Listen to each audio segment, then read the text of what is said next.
So, my wife and I recently went to a concert, and we went to go see 21 Pilots because it's a band that we bonded over very early in our relationship, and we both like them. I've seen them before. I saw them back in 2018, maybe 2017, and so we went and saw them not too long ago. I think it was a couple weeks ago, and I was very hesitant to go. I've wanted to go with her for a very long time because I know she really likes this band, but I hate the fans. And I have a very big gripe with just like fandoms in general because some of them are really terrible.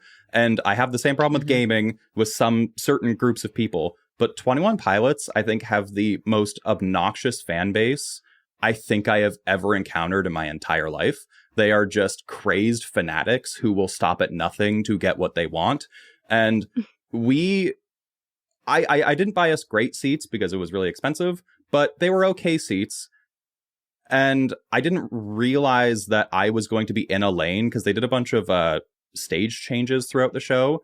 And they had one that was literally right behind us. And both band members walked through our lane, and we were right on the edge. Cool. So they walked through and everyone's like hands out trying to grab them. And there was one lady who was a row in front of me and 10 seats down. And she somehow ended up between me and my wife, pushing against me so that she could try to grab at the singer and the drummer as they were passing by. And I'm having to fend off this 20, I don't know, she's probably 19, 20, a young lady. I was holding her off because she was trying to basically jump at them. And I feel like I saved a life that day from an absolutely insane, crazed fan.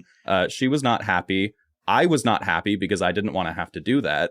But the band is happy because no one died. So anyways, that's my rant about fan bases. I think they're terrible. 21 Pilots fans are horrendous. And I'm one of them, unfortunately. So welcome to Overthinking Games, a podcast about what video games can teach us. I'm Brett, and I'm, I guess, joined by people. Who are you people? Hi, I'm Katie. I teach special ed and I play video games, and I also do not like concerts for the exact reasons you've just described. They're terrible. Seth. Hi, I'm Seth. I also teach children, and I have a quiz that I need to give tomorrow that I have not even written up. That is incredible. I love your procrastination. Thumbs up. So today, I wanted to talk about morality systems in video games, which is, I think, an interesting topic. But first, I guess we'll go with what we've been playing this week. Myself, I can go first. This is very short. Wait. Hold on. I have to interject. People may have noticed Dempsey is not here. Oh, Dempsey's not here. He died of tuberculosis. This is true. R.I.P. Sorry. R.I.P. We'll bring him back from the dead next week. Yes. Sorry, Brett. What have you been playing? So nice, quick and short. I have dropped everything to only play Silksong to try to finish it. I'm almost done it, I believe. I've done everything that I possibly can before doing this next main fight that I have to do, which I'm assuming ends Act 2. And if there's an Act 3, then I'm going into Act 3. And that's really all I've been playing. Although non-video gamey, I've been playing a lot of chess lately, I guess. I've been playing chess for many a year. I say seriously, very often I play chess. I play chess at least once or twice a day. And a few weeks ago, I had the chance to play an international master. He was ranked 2350 or something like that. It was very cool. He blundered his queen on turn 12, and I could have won, but I am a lowly mid 1200. And I had no chance. So that was a lot of fun, but it's inspired me to get better. And so I'm doing my very best and failing. I cannot crest 1300. It seems impossible. What does it mean? What do the numbers mean? It's your elo. It's your rank. It's how you gain points when you win. You lose points when you lose. There's certain thresholds. So Grandmaster is the, I guess, highest rank really that you can get. And Grandmaster starts at, I believe, 2,500. I might be wrong about that. International Masters are usually, I think, 2,200 and up. I think. I might be wrong about that. But anyways. Online numbers are different from in-person numbers, but This a is good way also to true. think about it is that Brett could, like, 10 times out of 10 beat somebody who doesn't know chess that well. Yes. And even, like, Brett could probably beat me a good, like, 10 times out of 10, and, like, I know how to play chess, and I've, like, researched a little bit of chess. But, like, my score is, like, a 700, because I haven't really put the time into it. But Brett would also get his ass kicked if he went into, like, a chess club, and probably by, like, anybody in there. Which I did go into a chess club, and I did actually play an in-person tournament for the first time. Like it was, I think it was in February or March of this year, and the person I went with didn't want to be there anymore, and so we left early. But I went 1-1. I lost my first game, should have won it. And then I won my second game. I made a 50-something-year-old man cry. And it didn't feel good. Anyways. You retreated back to the safety of the online competition. It made me feel really bad. Oh, no. Anyways, what have you guys been playing? That's exciting. Go ahead, Seth. So nothing really for me, which is kind of embarrassing to say. But like I had a busy weekend, so I didn't really get a lot of chance to play. Oh, and Seth touches grass. Okay. I do touch some grass. Well, like this is a topic for later, I guess. But my Saturday, I was helping out Rachel at her job because they were like, "Hey, we need an extra person," and which was fun. But then on Sunday we were going to visit some friends, and I popped a tire. Oh, like full. Like I knew the tire was low, but it was like full tire, like half off the rim. Oh no! It was crazy. So we ended up on a 3-hour detour, and I got 4 new tires for my car. Oh my god! But that's terrible. Expensive. Yeah. Plus a tow. So it's really exciting. Did you end up hanging out with those friends, or did you say, fuck this, I'm going home? No, we actually did hang out. We were going to play some Warhammer. That's important. Yeah, happen. you had to get there. True. Had to get there. So aside from that, I have just, like, if I have time, I've just been playing a lot of Borderlands 4. Just because, like, the end game for that game is so large that, like, I've just been, like, slowly working through quests. Occasionally I do, like, a weapon grind. Because, like, they really nailed the, like, farming aspect of the game. It is so much fun to fight the same boss over and over and over again, which most games do not have. Most games you're like, this sucks, I hate it. Borderlands 4 managed to make it really fun and seamless. Like, it's an intentional part of the design of the game, as opposed to just being like, oh yeah, the boss respawns when you save and quit. Now they're like, oh, hey, here's a specific mechanic that respawns bosses so that you don't have to, like, go through all these load screens every time. Which is fantastic. It's great. Cool. But makes it really easy to just be like, oh, I want to play some Borderlands. And I sit there for like an hour just, like, fighting the same boss over and over again. And I don't get any worthwhile drops. But, like, it was fun. So, like, who cares? But, yeah, that's kind of literally, like, all I've been playing. Nice. So, Katie, what have you been up to? I have been playing new games, which is news for me because I've mostly was just playing RimWorld for the rest of my life. But I finally decided, I was looking at, okay, so here's what happened. I was looking at the autumn sale on Steam, and I was like, ooh, shiny, new games. Maybe I should buy them. And then I was like, Katie, you haven't played the games that you bought in the last autumn sale a year ago. Same. And I was like, fine. So I went shopping in my library, and I tried out a game called Night Call. And it is a sort of visual novel style game set in Paris. You are a taxi driver who is the only survivor of a serial killer. And you get attacked by this serial killer while you're driving, and you wake up like 2 weeks later from a coma or something, and you're trying to get back to driving. And then this detective lady comes up to you and is like, well, we think that maybe, you you know something and you're not telling us, or you can figure out what happened. And if you don't help us, then we're going to reveal your secret past and you'll lose your job and your insurance and you won't be able to be a taxi driver. So you, as this taxi driver, it's kind of a time management game. You have to, you have this big map of Paris, and it's all just like a real map of Paris. It's like the roads and everything. It's all lines and squiggles. And you have to, choose who to pick up. And when you pick them up, you can have like conversations with them. And sometimes their conversation will give you clues. Sometimes they'll give you red herrings. Sometimes you will bungle the conversation and they won't tell you the information they could have told you. Meanwhile, the clock is always going down to the end of your day. You have to make enough money to stay employed and pay all of your dues and gas and everything. And then at the end of the night, you go back to your sad little one-room apartment and you have like a murder board, which I'm always a fan of, a nice murder board with strings and stuff. And they have like all of the suspects, and then the board populates with the clues that you've found. And it actually already ties them to who it goes to, like if it's directly tied. So it kind of helps with that. You don't have to keep track of it yourself. So that was really fun. I played through, I think there's 5 scenarios, and I played through the first scenario in about 3 hours, which is probably slow, but I'm a slow gamer, so.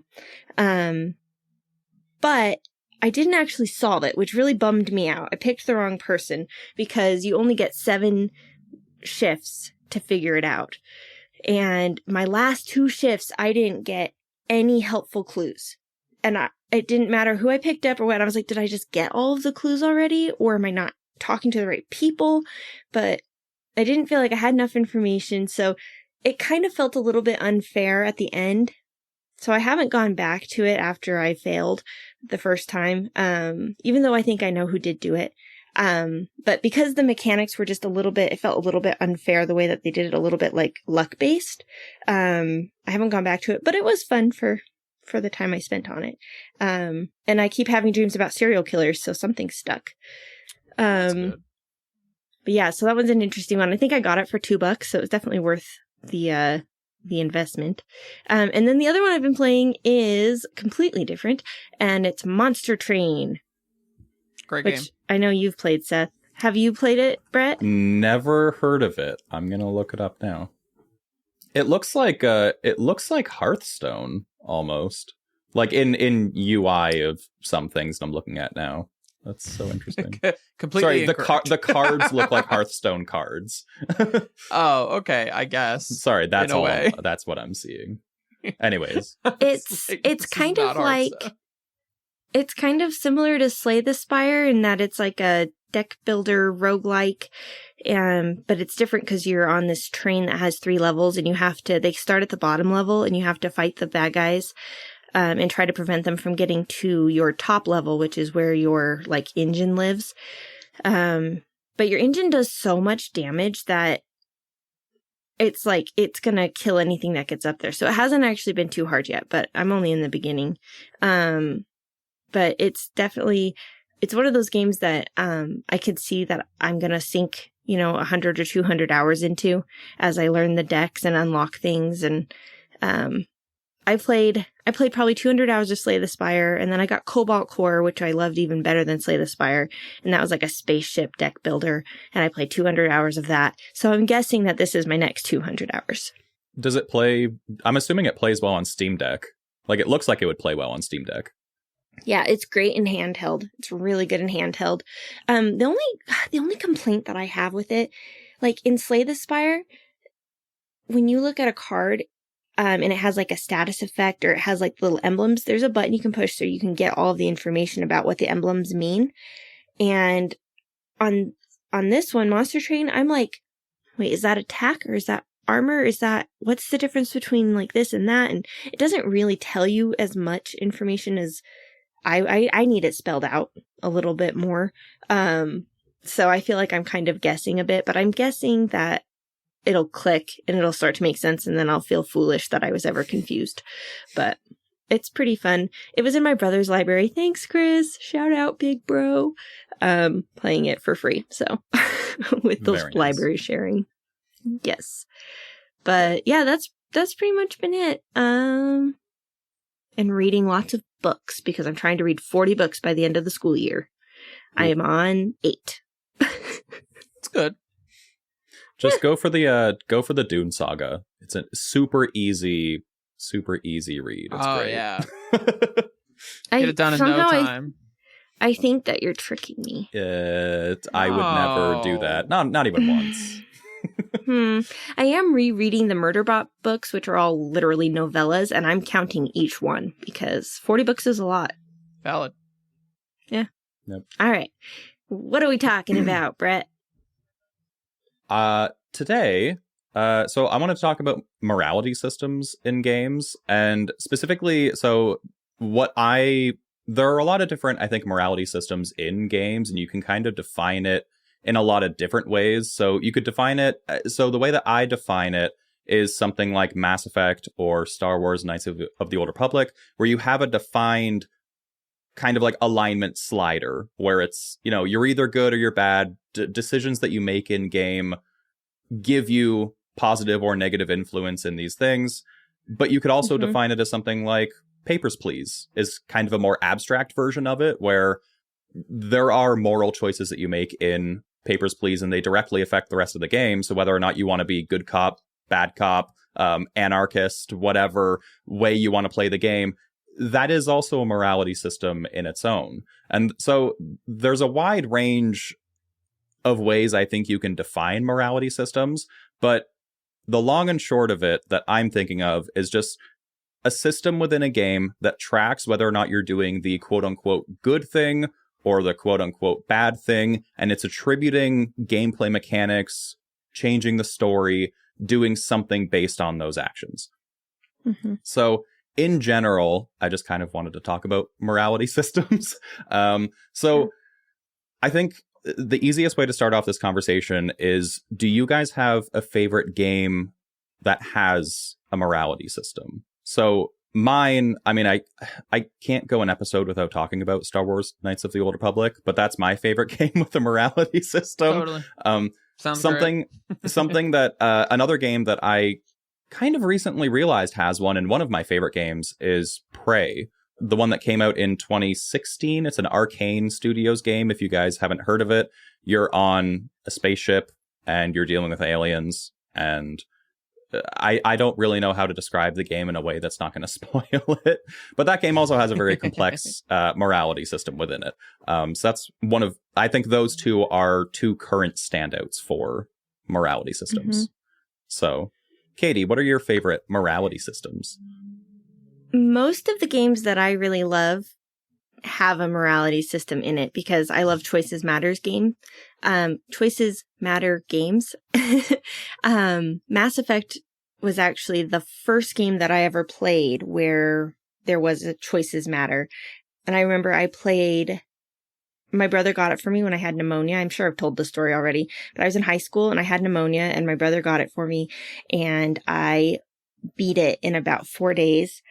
And I just loved that I could make different choices and get different dialogue options and different things like that. I also really like Dishonored. I think that one is an interesting one where the more deaths you incur, the more chaos there is in the world, and then the bleaker your ending kind of can become.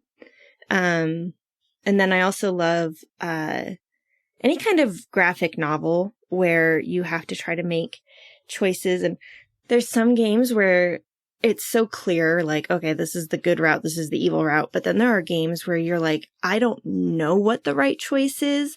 And like, sometimes in Disco Elysium, partially because it's like a fever dream, but you're you're like, okay, I'm going to try to make a good choice here and do the thing that you want, that you think is like morally correct or whatever. And it ends up having some negative unintended consequence later on that I think is a really interesting way to look at the fact that our best intentions don't always lead to the best outcomes. Yeah, I love that. That whole genre of game is 100% my jam. Disco Elysium is Seth? Sorry. Oh, I was going to say please Disco go. Elysium is such a really good standout because, and you're so right with sometimes you think you're doing the right thing and then it turns out to just screw everything up. Disco Elysium is such an interesting one where I didn't think of it as having a morality system until I was thinking about it for this topic. I'm like, oh no, it totally does. And it's one of I think the more nuanced morality mechanics, because it's very abstract, and I think intentionally so. And yeah, I adore that game so much. And the writing in that game is somewhat convoluted anyway, and because it's so off the wall, it gets away with it for sure. Another game that does that really well, though, is Pentiment, which is set in, I think, like the 1400s or something, or even maybe before that, 1300s year. It's medieval, and you are an artist of illuminated manuscripts, and you work in an abbey that makes these illuminated manuscripts, but you are not an abbey person, a monk or whatever. And you're going through and you're like trying to make the right choices, and it just keeps all going to hell. And I'm like, is there a way to play this so it doesn't go to hell? And I'm not entirely sure, but I'm pretty sure that I made the worst possible choices, because every time I turned around, I was like, oh, it's getting worse. I tried to fix it. I made it worse. All right, Seth, what's your favorite systems? So I have two things I need to mention. One of which is, I'll talk about my favorite game, which is probably Fallout New Vegas. Because Fallout New Vegas is just like a fantastic game in general. But it was one of the first games that really got me thinking, like, about this, like, choices matter sort of style of gameplay, because it's not my usual sort of game, but the Fallout games are great. And Fallout New Vegas is, I think, one of the best implementations of this I've seen in a game, where, like, oh, I can curry favor on, like, a per faction basis, but also, like, if I wear, essentially, like, the soldier armor, the New California Republic soldier armor, other NCR officers will just be like, oh, he's an NCR officer, and then they don't bother me. So it creates, like, a really interesting set of circumstances you could put your character into, depending on, like, how you're role-playing your character, because you could be like, oh, I'm actually going to wear, like, the bad guy faction armor, but, like, not get on their bad side enough so that they're, like, kill me on spot. But, like, I can kind of disguise myself and, like, infiltrate, and then, like, have that be a part of the core gameplay, which is a super fun way to play that game. And just for, like, how the narrative of that game works out, I mean, you could argue however you want, but, like, Caesar's Legion in Fallout New Vegas is, I'm pretty sure, just supposed to be Nazis. I think that's the bit. They're called Caesar's Legion. So, like, by currying favor with that faction, there is sort of, like, a morality associated with it, because, like, those are the bad guys, and the story makes it fairly obvious that those are the bad guys. But without it being literally like, oh, here's your good guy, bad guy meter, which then leads me to probably my least favorite game about this, because I'm a well-known hater of, which is Baldur's Gate 3. Because I played a paladin for my character, and I got about 5 minutes in, and then the game was like, hey, you broke your paladin oath, so you're going to lose all of your paladin powers. And I went, that's the stupidest bullshit I've ever seen. Because I know that's how it's supposed to work in D&D, and nobody I have ever played D&D with has ever brought it up. Because I was immediately like, oh, cool, all the character abilities I just spent all my time picking I no longer have access to, and I don't have enough gold in order to pay for that back. So I guess I'm just not going to have any abilities to use for the next little bit. That's fun and exciting. And there's I could bring up a whole beef with, like, the D&D alignment system regardless, and how it is just there for internet arguments. But I think we might get there. But really, the main problem, Seth, is that there's no autosave, and we all know that that's what the problem is. That is a big problem with this game. I'm not denying it is a minor issue, I will say. So it's funny that you bring up, you know, when you're playing D&D in person, no one's ever told you broke your paladin oath, because I've been in the exact same position. I, at one point, was playing a paladin, and I begged my DM that like I broke my oath. I should 100% change. Like I should be Oathbreaker Paladin. They're like, no, it wasn't that bad. And I'm like, oh, no, it was. Like, I broke my... I actually appreciated, because I also ended up accidentally being Oathbreaker Paladin in Baldur's Gate 3 in my first run. I just reloaded a previous save because I didn't really realize that's what was going to happen, because my physical DMs also didn't call me out on my bullshit, and I'm glad that the game did. So we both had different reactions where it happened to me and I'm just like, no, I get it. Yeah, that was pretty terrible of me. I shouldn't have done that. Mine wasn't even... The thing that broke my oath was... Who's the Githyanki character? Lae'zel. Lae'zel is like stuck in a cage, and I got her out of the cage, and it was like, hey, you broke your paladin oath because you lied to the people who were keeping her in a cage. And I went, why that's you have Alistair in your party so he can do the lying for you. I want to do... I want to play the game with the character I made. What? No, I don't want some other guy who just so happens to be here to do the lying. What? I, the person playing the game, made the decision. See, I can't with this game.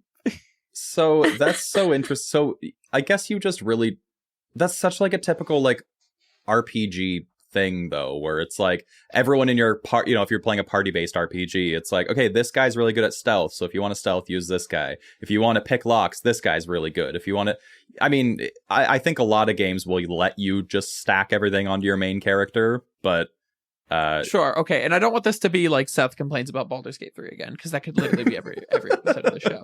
We'll just do an entire episode on it. It's fine. The thing that beefs me with Baldur's Gate 3 is that I design my own character, because I know it has the option to just like pick an existing character, and maybe I just need to do that, because I've played other like JRPGs where I'm like, oh yeah, this is the lockpick character, he can go do that. But the fact that I have like my own character that I designed, I'm like, I want my character to be the special little boy, and I want him to do the cool stuff. I don't care about any of these other people, but I'm playing with my family, with my mom and my brother right now, and my character is the face of the party because I want to do all of the dialogue. I want to do all of the talking. Oh God, much like in life. But, that's why I'm like, oh yeah, I have charisma up the wazoo. I do all the talking. My mom does the lock picking. My brother's like the combat guy. I do the talking. It's my job. When it comes to playing morality games, do you guys have a tendency to play more like good quote unquote characters, or do you tend to go more like the evil route? Do you feel that whichever choice you make is a reflection of, like, are you making choices based on what you would actually do, or like based off of, I'm going to do the opposite of what I would do, or whatever, like that kind of way? There was a game where, okay, so I'm going to talk about D&D because I've played a lot of D&D. Great. And it's not a video game, but it's sort of a video game. But I'm not talking about Baldur's Gate 3 because that's not the point. Well, that's what video games can teach us about life, so D&D can teach us about life. Let's go. I brought this up earlier, and it's worth mentioning again that I think a lot of the alignment system in D&D really just exists to cause arguments on the internet about like what actually constitutes like good versus evil and lawful and whatever. And if you follow any sort of D&D conversation online, it's a lot of people talking about like, oh, somebody made an evil character and then they just went like murder hobo on the party. Which is of course like a very boring way to play like an evil character in like any sort of narrative. But like some of my favorite characters I've played have been characters that are like very different from me personally, but also I don't enjoy playing them as much as characters that are really like me, just because I think like the decision making process is easier. Mm-hmm. This is why I make like paladins in every game I've ever played, because I am like a fairly religious person and I like the big armor aesthetic. And so like paladin just like follows in with, plus I like the support role and healing and buffing, and like that's just every paladin ever. And paladins are often like lawful good characters. And so like when I've played before what I considered to be like a chaotic evil warlock who I've like since incorporated into stories and stuff, it was a super fun character to play, but it was also one I found very difficult to roleplay well because my brain doesn't naturally lead me to making chaotic evil decisions. And in order to like properly get myself in that character's headspace, like he had a lot of enchantment spells to like take control of other people and read their thoughts. And actually acting upon the things this character would do just never occurred to me. Because I was never like, oh yeah, I should take control of this person and then like talk to the, take control of the vizier and then go talk to the king and like implant ideas into his head. I'm just like, I don't know, man. What if we were just like nice to the guards and they just let us in? And that's tough. But like, it's the difference between how we are and how our characters are. Is just a sort of difficult thing to figure out. I have an interesting note specifically on that with D&D, where I also struggle to play characters who aren't just me. So what I do if I want to play a character that's an alignment that I necessarily wouldn't do, or it's I want to play in a different way, I take characters from pop culture and I just make them into D&D. So the last the last character I played in D&D was I made Jesus as a character, and I role played as Jesus for like 6 sessions, and it took until like session 4 for people to figure out what I was doing. The one That's previously impressive. To that was Macho Man Randy Savage. If you guys are familiar with Macho Man, love him. And that was my chaotic neutral character, because that's my like balls to the wall. I'm going to do the weirdest things possible with this character, and I just don't think of those things. So I basically just like every encounter, I'm like, what would Macho Man do? And that's what I do with every time that I want to play a character that's not just me. I have to pick someone who is an established character somewhere else in the world. Yeah, so I can like think back and I'm like, oh, in this movie, like I made Nacho Libre one time as well. I'm like, what would Nacho Libre do? It's just like it's these so that's anyway, that's my 2 cents on if you want to make a fun D&D character that's not just you, if you tend to just play you, make your favorite movie character into a D&D character. And then just role plays the movie character, or like your comic character, game character, whatever. I find it's easier for me to make weird decisions. Well, and you know what's funny? Sort of looping that back around on, because we're on the topic of morality systems, right? So like on the concept of this, I think it's been difficult for me then in thinking in other games, like when I played Mass Effect or when I played like Fallout New Vegas. I'm like, I want everybody to be my friend. Like, I naturally want to go down the Paragon route and be like, oh, I'm a good person. Everybody's my friend. Like, I've made good with all the factions. Despite the fact that I know, like, I guess I'm missing out on some content that way because there is that, like, renegade path. But almost like every game I've played like that, my second playthrough is like, okay, I'm picking every renegade option possible. And there's probably like middle ground options realistically, but I feel like I tend to heavily go one way or I heavily go the other way. I think games often want you to do that though, because like in Mass Effect, like Renegade versus Paragon, it was literally a point system. Yeah. And if you made more Paragon decisions, then you got Paragon options. If you got more Renegade decisions, you got Renegade options. And if you went in the middle, you'd get neither. Yeah. Yeah. Like if you balanced it too much. So I think sometimes, it does kind of unintentionally encourage players to choose one way or the other. I think morality in video games is often very simplistically binary. And it's a lot of the time if you play the evil route, you will become more powerful more quickly than if you play the good route. But the consequence is going to be that you're going to have a less favorable ending. So to tie that back what to a I've game seen. that I know you really like, Katie, is Bioshock is definitely one of those games where the good and evil is so binary, where like the two choices you can really make in the game is save the little sister or kill the little sister. And it's like, that is the most Right. basic binary textbook good and evil thing that you can do is save the child, kill the child. And who wants to kill Right. the child? I don't think that's many people's first instinct, but it's a very good point where like, if you do, and like I've played Bioshock, God, it has to be at least a dozen times at this point.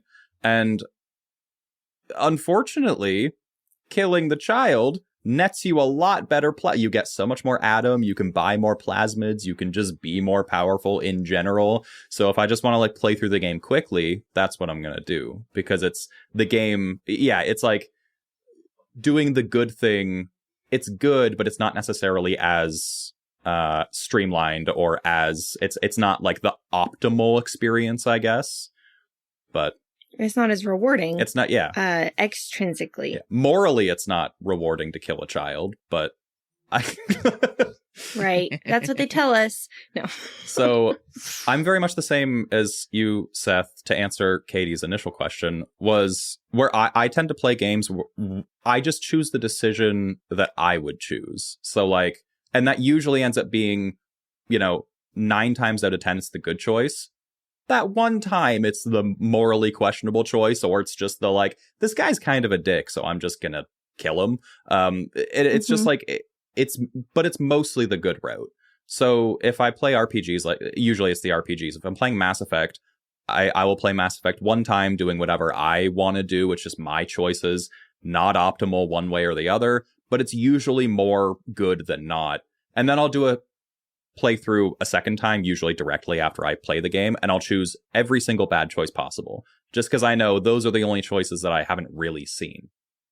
And that's usually how I end up playing these games, where I just kind of want to see all the endings. And so that's most of what a morality system is for me, is just it adds replayability in the form of me being able to just play the game over and over again and just get, if there's 3 endings, I'm going to play it 3 times. Or I'll play it twice and YouTube the last ending if it's, painful. But I feel that, like you're saying, morality systems are kind of just one of the more prevalent and maybe simplistic structures for the choose your own adventure style of video game, that they're able to structure the story in such a way that the branches are easily defined. And it's probably easier from a writing standpoint to be able to say, okay, they're going the good route. These are the good consequences. They're going the bad route. This is the bad consequences. And, these are the little parts where the main things intersect. You can't see this because this is an audio medium, but I was using my hands to describe a branching tree system. It would have been helpful for you to understand what I'm talking about, I'm sure. But yeah, I think, they're able to create those little branches that differentiate the 2 stories while still hitting the main plot points. And then if it diverges to different endings, then, they can do that as well fairly simply, compared to, I think, games being more nuanced, like, and I don't know because I've only played Detroit Become Human once, but the choices in Detroit Become Human have a huge amount of branching. And you can see at the end of a game of Detroit Become Human, at the end of a level, it shows you all of the branches that you unlocked, and it shows you all of the branches you could have unlocked, though it doesn't tell you what they were. And so what I was amazed with that game was, sure, there were major, like, plot points that were the same to move the story forward, but there were so many things that could change that it did fundamentally change the story, as Seth knows, because he killed one of the main characters in the first scene. Yep. And that one didn't have necessarily good choices and bad choices. And so I think because the choices you could make were less binary, the consequences were different too. You don't agree, Seth? I don't know. I feel like I made a bad choice. I killed one of the main characters in the first Objectively, scene. maybe just a bad choice. Well, I think in that case, it's more of that was like a bad choice, but that wasn't like a morally bad choice. Well, I mean, Yeah. man. But like, to be fair, that's why Detroit Become Human is an interesting game, right? Because it just is like, do you want to make a morally bad choice? You can. Which is like funny that a game lets you do that. So Detroit especially a Become game like Human. Detroit Become Human is one of those interesting games that, as you know, we kind of talked about there, sometimes the good decision isn't necessarily apparent, and there's a lot of bad decisions that you can make, and you can argue whether they're bad or not. Like it's a very politically charged game, I think, or at least that's, how I saw it. Mm-hmm. And I think depending on just kind of the person you are, you're going to choose different things, and maybe some people think some things are good and bad. I mean, killing main characters is usually objectively bad just from a enjoying the story standpoint, but it's an option. It's an option the developers gave you, and so I think it's just as valid as an option, whether or not it was the right choice.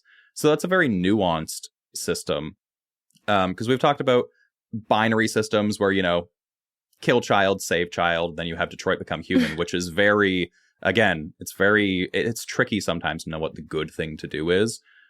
I was thinking about because I have a gripe with one of my only gripes with Star Wars Knights of the Old Republic is if you're doing a Sith playthrough, if you're doing the dark side playthrough, the only option is just kill everything. Like it's like there's no nuance to it. In the second one, there's a lot of nuance, and I think they picked up a lot of really good points in the second one. But the first one, it's just kill everyone. That's what an evil guy does. And I really like games that have more than that, and I really like Detroit Become Human because it was also that. There was also another game that I thought of that I haven't thought about in a really long time, which is Fable. And so you go through Fable 1, 2, and 3. There's a lot of different ways to... Have you guys played Fable? I've played the first Fable like a little bit, but I know of it. Okay. So you basically go through like your lifespan as the character. And it's like you go from being a child to being a young adult to adult, whatever. But I don't remember if it's in the first one as well, or if it's in all of them. But eventually you can like own land, and you can do... there's a lot of things you can do. And one of the evil things you can do in Fable is you can just like increase taxation rates on people that you're like landlording over, and just screw over everyone who like relies on you to just be a good person so they can live. And I think, and Fable is, so there's a lot of choices like that in Fable that I think for how early of a game it was, because that was early 2000s, it was very, very cool in just how many different ways you could be evil. There is also like, you can just murder hobo your way through the game. You can just kill everything and be a bad guy. But again, you can also just become a landlord and then just become a really, really shitty landlord. And I think that's a really funny way to have the morality system come into play. So, Katie, do you have a game in particular that you can think of that had a standout morality system or something that was more nuanced than... I think the games that I think of, they're all visual novels. Citizen Sleeper had a really good, like, kind of, I don't know if it was necessarily morality, but it was a little bit, because in that game, you're playing as an AI robot guy that has escaped from your corporate overlord, and you have to find a way to get this chemical that they've made you dependent upon in order to stay alive. And so I feel like in that game, there were times that I made decisions that I didn't agree with myself for the sake of survival, because I would die if I didn't. And I think that was a really interesting game because it literally forced you into this survival situation where you had to do whatever it took to stay alive. And I was really captured by that desperation, that role of desperation, where I've never been in a situation, thank God, where I had to do whatever it took to survive. And when you strip away kind of all of the moral tapestry or whatever, like the window dressing of it, when you're faced with that in that game, you're like, yeah, no, I'm going to do what I have to do so that I don't die, so that I can continue trying to move the needle towards a better life. I played that game in one sitting on an airplane ride home from Ireland, and it was the absolute perfect way to play that game because I played handheld. I was on a plane for 14 hours, and I was able to just really lock in, and every decision I made felt so monumental to whether or not I would wake up the next day. It remains one of my favorite games of all time for that reason, for sure.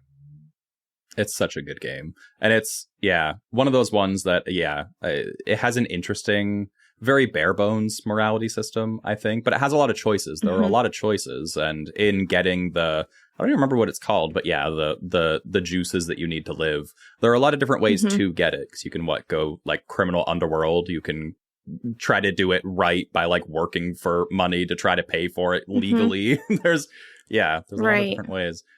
And there were some times where like the dice just didn't go your way and your options became more limited while the stakes became higher, and you just end up in a position where, you know, you had to make a choice that you wouldn't normally in order to be able to continue.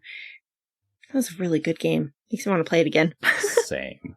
So on that, has there ever been a time in a game where you've had to make a decision, or a decision's been presented to you that made you feel uncomfortable, or you felt like this is morally the wrong choice, like I should not be doing this, or maybe it's something you did in a game? Like Baldur's Gate has a ton of those where it's just like, if you're playing the Dirge run, it's all questionable. There's nothing good about that run, but like some of the things you have to do, it just sucks. You just, you kill a lot of people that you really shouldn't. And doing that run just feels bad from a moral perspective. Kicking a squirrel at a tree for no reason never feels good. But yeah, so are there any times that you've been playing a game where you felt like you were pressured to make an immoral choice, or did you feel uncomfortable by a choice that was presented to you? I think I think I've spoken about this before on the podcast, but in Call of Duty, there's several in the campaigns, they do a good job of putting you into positions that make you morally uncomfortable. There's one, I forget which Modern Warfare it is, but you clear a house and there's a woman who's the wife of one of the bigwig bad guys in the bathroom.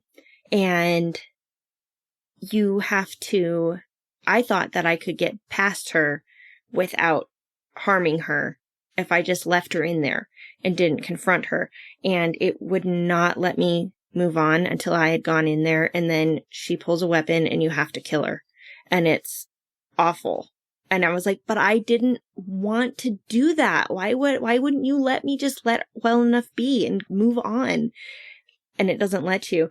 And I remember feeling like frustrated in that moment because like that agency was taken away. And I was like, I would never have chosen to do that.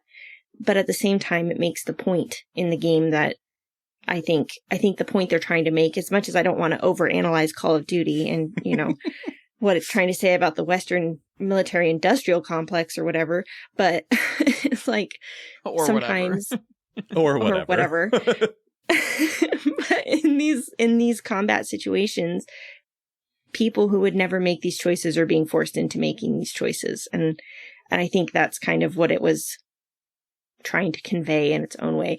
Like I said, I don't want to imbue it with too much sensibility of itself, but I think it does. I think the campaigns do try a little bit to be a bit self-aware in and amongst the gratuitous explosions. I think that was the new Modern Warfare, like the first new Modern Warfare, I think. So I remember playing. I think you're right. One. I think so. Yeah. Seth, What about you? The problem is I don't play a ton of games like this, and the ones that I do play is like something like Fallout New Vegas that tends to be fairly sandboxy. For I guess a bit of an odd answer for this is something like It Takes Two. I specifically am thinking about, it's the one scene where you have to like rip apart the stuffed animal. Yeah. And you're like, I don't wanna, like, that as the person playing the game, I'm like, I don't want to do that. Like, isn't there something else we could do? Yeah. But again, I think, Katie, to your point, like the removal of the agency there is in order to like make a point about something. Because like if I would rather go the comfortable route and just not do this. But then like, where's the message? And What do you think is the message on that part of the game where they're like, we have to make our child cry. Let's tear apart our toys. well, yeah, but I mean, I think it's more of a message about why this is like a shitty thing to do. But like narratively, right? Sometimes, and I mean, this happens in a lot of narrative, right? Sometimes a character is going down a narrative path that you're like, come on, I've been following your story for a while and this is a bad idea. Even I can see that, and I'm experiencing some sort of exegesis over here. But like, it reminds me of like, it's like reading Dune, because we were talking about Dune earlier. Like you could read Dune, and the whole time you're like, Paul, is this a good idea? And at every turn he does it anyway, and you're like, this is gonna be bad, and then it gets bad, and you're like, we all saw this coming, Paul. Yeah, Paul's like, but the golden path, and we're like, I know, Paul, but like, you did a little bit of this on your own. Let's be honest. I know you're hamstrung by fate here, but that's not the point. Don't think I'm going to read Dune. It sounds like it's going to be depressing. It's not depressing. That's the problem. It's not depressing. It's just it's very thought-provoking and philosophical. Incredibly. Yeah. Like behind a sci-fi cool world. Yeah. I think my best way to put Dune is that your main character is not a good guy. He doesn't really know that though. And it's only obvious when you get towards the end of the book and you're like, holy cow, this has gotten out of control. And he is both responsible and not responsible for that, which is sort of the next 4 books explore that idea. Yeah. So back on topic a little bit away from Dune, I guess like last thing that I had in mind is there a game that you have played that you wish had some sort of choice to some sort of choices, like in Modern Warfare, for example? Do you wish you could have done that differently? Or do you think that there's a game that has choices that you wish was just like a single path game, like just a straight path through, no choices, no moral system? Either way. The one that comes to mind, one of the games that I played, I feel like it came out, I could be wrong, I feel like it came out around the same time as Mass Effect, or maybe before, was the Life is Strange. Do you know that game? It came out in episodes. I remember playing that game and being so amazed by, maybe that was my first Choices Matter game, actually. Except for plot twist, choices don't matter. So that is what my complaint with that game is, because you play as like this teenage girl who gets this ability to rewind time, and you go back. The whole crux of the game is that you're going through making different choices in order to change the outcome of this terrible day. And it turned out it doesn't matter what you do. You come to the same climax and end of the story no matter what you do. And when I discovered that after I played, I was so disappointed, because it made the entire experience feel invalid, because I had thought that my choices did matter. And when it turned out that they didn't, I was like, I've been duped. That was disappointing. Yeah.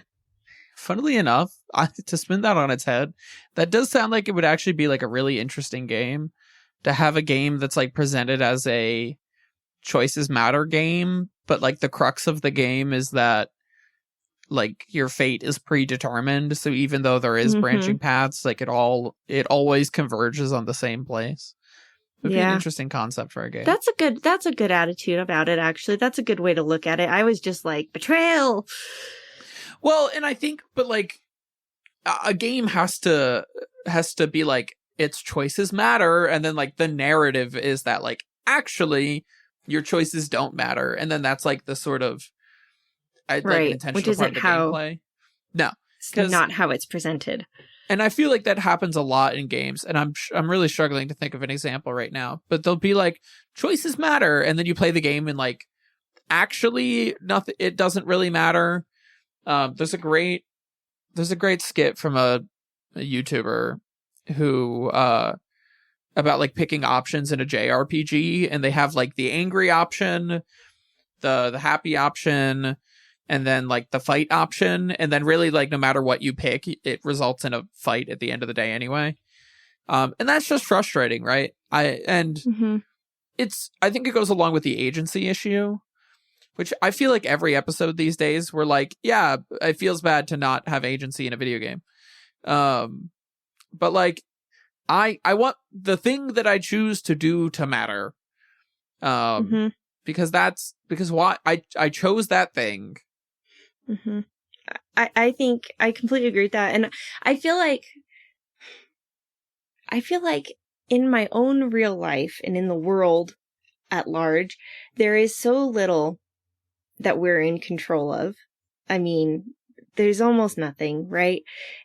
And like, for me, I've really very clearly come to the realization, like, nothing stays the same and I'm not in control of anything.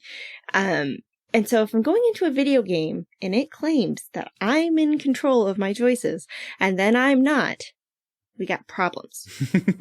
I need something to be in control of. Fair. That's my final thought. Fair. If I had one game that I can put a morality system into, I would choose either of the Warhammer Space Marine games.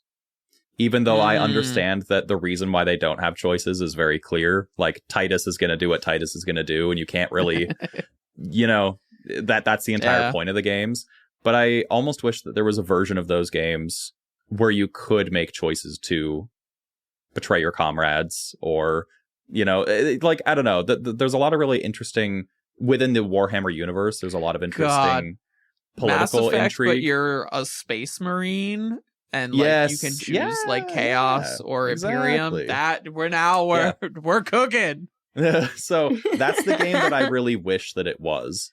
And I have the same complaint with Dark Souls as well, where like there are endings and there's agency, but like I want a good like choices matter RPG set in like the Age of Fire, like, like prime time. Lordran. Like, yeah, there's a few games like, the Warhammer Space Marine games and like any of the Souls games, I think, are those games for me where I'm like, these games are great, but they don't offer me a whole lot of agency on where I want to go. Dark Souls, they're a little bit of an exception because you can choose different endings, but ultimately, I mean, how much are you really changing in any of the endings? That's, I guess, a whole other conversation. But those are my votes, because I think those are both really cool universes that deserve some choices to be made. Cool. So, Seth, did you say yours? Game that I want to put a morality system in, or take away a morality system. Do you want to play a Fallout New Vegas with no karma system? No, it makes the game so much better. Dang, some sort of like factions matters game, but with like a karma system. Fuck it, let's throw it into Slay the Spire. I was literally just thinking that, and I'm like, there's no way that even makes sense, and then you said it, and I'm like, all right. No, because they already have like events and stuff. So imagine if you could like curry favor with the cults, and then it would like, that would, I don't know, trigger like special events to happen like later. Or, I don't know, if they incorporated more of, like, there's clearly, like, a group of automatons in the Spire, and then there's these, like, bird cults. Like, it sort of has factions in the background. Which, I don't know, maybe, like, having certain faction cards in your deck could, like, build favor with them and, like, doing things. And get, like, a buff or something. I mean, honestly, just turn Slay the Spire into... Brett, this is a deep cut, but how about like Chandalar, but like Slay the Spire? No idea. Oh, that's the the Magic RPG from like the 90s. Oh God. Yeah. It's like I actually knew that. Oh my God. I was like, Chandelure sounds familiar. And then you said that. I'm like, I know that. Yeah, it's the Magic the Gathering RPG from like the 90s where you like travel around the world and you play people in games of Magic. Yeah. Wow, for how long I've Oh been my playing gosh. Magic, I feel like I should have known about that, and I had zero knowledge of this ever existing. That's crazy. That's funny. But yeah. Honestly, like, somebody needs to design a card game, like an open world card game RPG. I have no idea what that means. None of those words should make any sense to anybody who's played less than like 1,000 hours of video games in their lives. Seth, have you played Griftlands? No, wait. Steam library check? Griftlands is a No. deck building roguelike, but it has a narrative. And you make choices, and depending on your choices, it changes. I don't know how much it changes the overall arc, but it changes like who will help you, what kind of allies you get, kind of resources are available to you. The story Katie, can is I be kind of honest with boring. you? Huh. This looks like, if I had to identify a Katie game, this looks it to like 110%. Yeah, Art style, yeah. gameplay. Yeah. Everything about this game screams to me, Katie would want to play this. Yeah, I like it a lot. Glad we're on the same The story page. is not that interesting, but the gameplay is really fun. So, You know what? That's most games these days, is it not? yeah. All right. Well, thank you so much for joining us for another episode of Overthinking Games, a podcast about what video games can teach us. If you have any thoughts about this episode or any topics that you think we should discuss, shoot us an email. It's in the show notes. You can find us on TikTok and YouTube. And we have shiny thumbnails now because of Brett's awesome graphic design skills. Thank you, Brett. Yeah, that's it for now. We'll catch you next time. Thanks. Bye. Bye. Bye.